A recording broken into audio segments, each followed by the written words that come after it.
Hello guys, Art-Teeves here. In this video, I'll show you the beginner-friendly process of unwrapping a basic object in 3ds Max, and also show you the way of optimizing the process of UV mapping. Keep in mind that I use two plugins, Advanced UV Normalizer to fix texel density, and UV Packer to pack my map. 3ds Max isn't great for unwrapping, but still does the trick for me.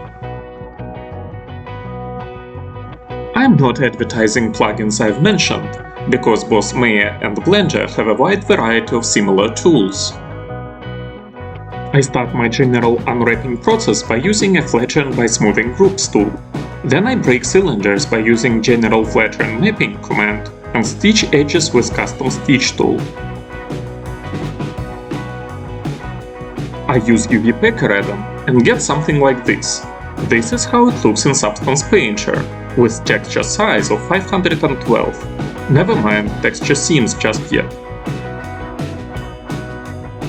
As you can see, it is very blurry and poorly optimized.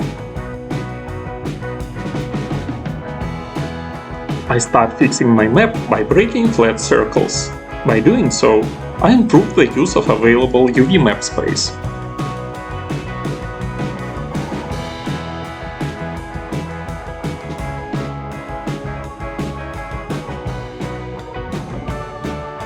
I pack UV chucks again and improve the use of our map space by almost 2 times. Here's how it looks in Painter.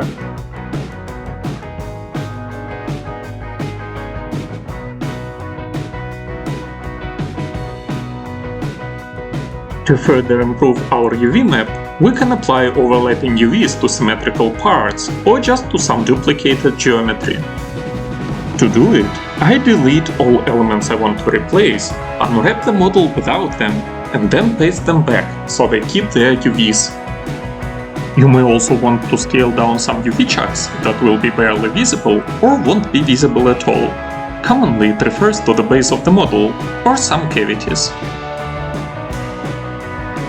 This is what I get after packing.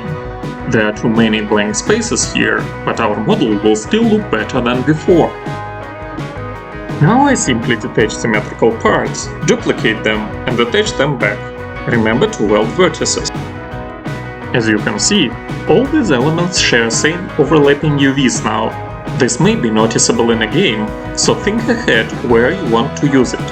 Obviously, all scratches, textures, and stuff like that will apply to duplicated objects.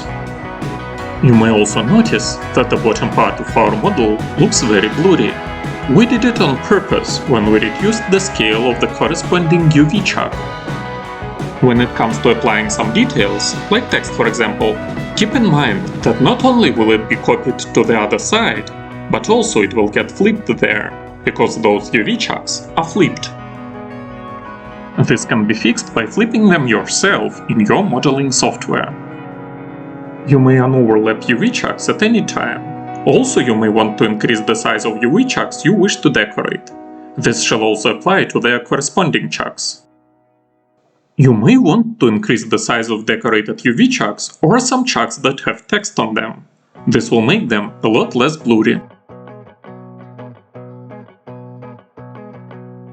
Thanks for watching, guys. If you like the content I make, feel free to subscribe to my channel for more modeling tutorials and stylized content. And most importantly, have a great day!